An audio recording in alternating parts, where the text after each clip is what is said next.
लोग के नेता आदरणीय तेजस्वी प्रसाद यादव जी के आदेशानुसार सरकार के करीब 7 महीने सरकार गठन के हुआ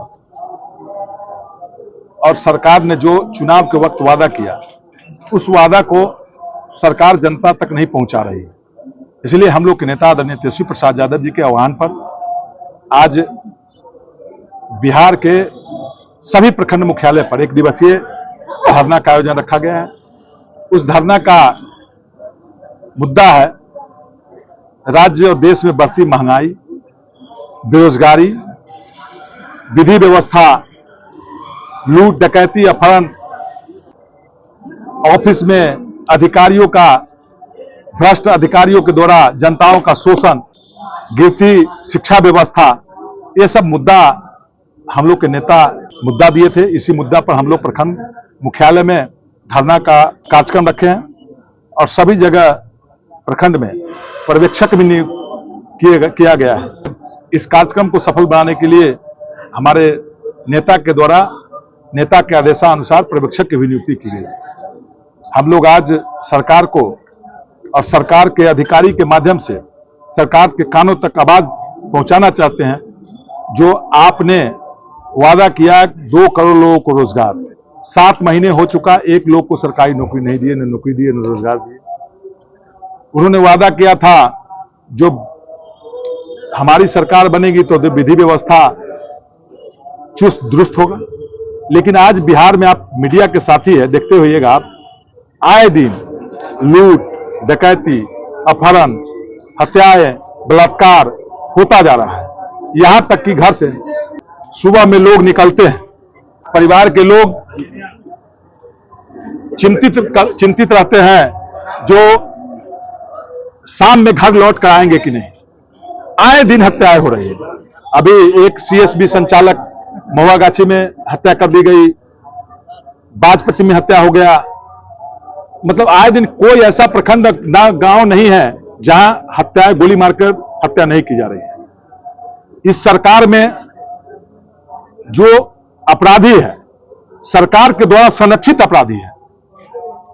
हम इसलिए सरकार के द्वारा संरक्षित अपराधी कहना चाहते हैं जो सरकार अपराधियों में भी अब जात के आधार पर काम कर रहा है। यह सरकार को अपराधियों का कोई जात कोई वर्ग नहीं होता है, न उसका कोई धर्म होता है। लेकिन यह जो एनडीए की सरकार है, आप वो अपराधी रहे न रहे वो जात के बाद डिवाइड कर रहे हैं। ये सरकार की गलत नीति है। ऐसी सरकार की मानसिकता नहीं होनी चाहिए।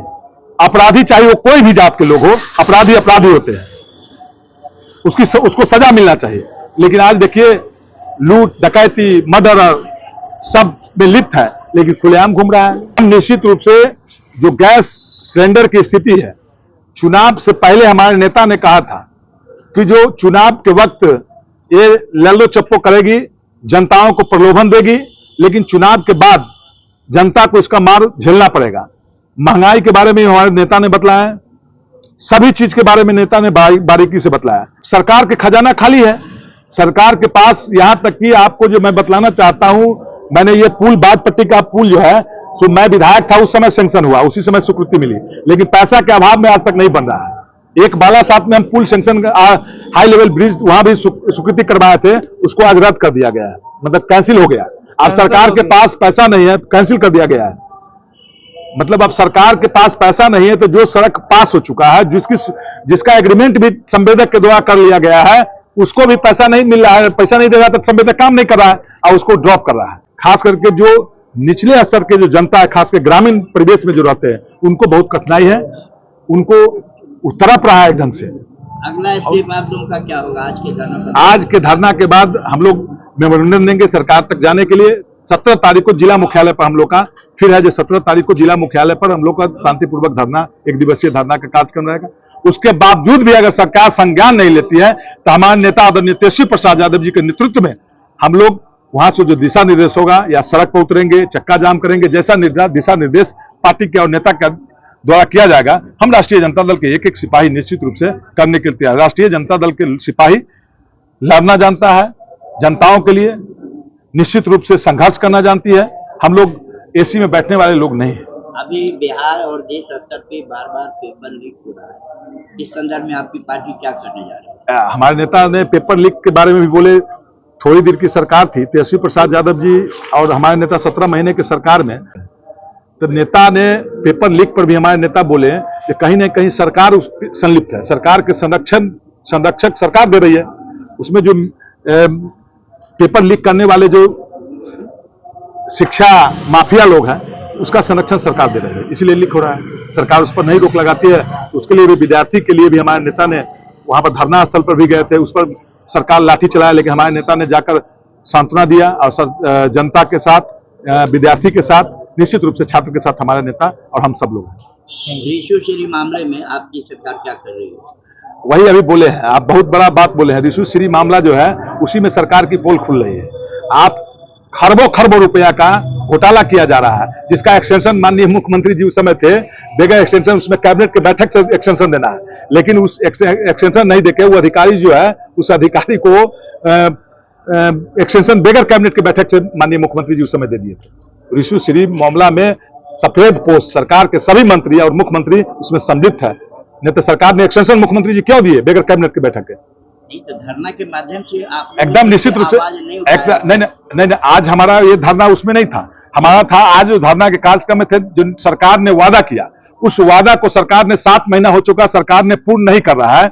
चाहे महंगाई पर काबू नहीं पा रहा है, न बेरोजगारी दूर नहीं कर रहा है, न नौकरी दे रहा है। आए दिन भ्रष्टाचार में लिप्त अधिकारी सब घुस गाड़ी में बैठ के गाड़ी में पैसा लदा के घरे पहुंचा रहे हैं, हमारा जनता के पैसा लूट रहा है। इस पर हमारे नेता ने आज भ्रष्टाचार, महंगाई, बेरोजगारी, इस पर हमारा धरना प्रदर्शन था। आप रिशु श्री वाले में जो कहे हैं उस पर हमारे नेता के संज्ञान में आ गया है, उसमें एक प्रेस कॉन्फ्रेंस करने जा रहे हैं। उस ढंग से भी हम लोग का जो क्रमबद्ध आंदोलन होगा उसमें वो भी शामिल होगा। और निश्चित रूप से जो सफेद पोस्ट, जो अपने को सफेद पोस्ट कहते थे, उसमें उनका साफ हो जाएगा पर्दा। सभी जगह के अधिकारी जो RWD में बड़े पैमाने पर उस अधिकारी को जो एक्सटेंशन दिया गया है उसमें बड़े सफेद पोस्ट तो ही है, बड़े बड़े आला अधिकारी भी है। दाखिल खारिज वगैरह फ्री नहीं हो पाता, कहीं भी देख लीजिए पैसा। यही नहीं, यही सरकार दाखिल खारिज भ्रष्टाचार यही मुद्दा था। बेगर एक भी काम बेगर पैसे के, बेगर रिश्वत के नहीं हो पाता है। उनके मंत्री कहते हैं कि हमारे विभाग में बेगर रिश्वत के काम नहीं होता है, वो भी एक्सेप्ट कर रहे हैं। तो ऐसी सरकार को तो नैतिकता के आधार पर रिजाइन करनी चाहिए।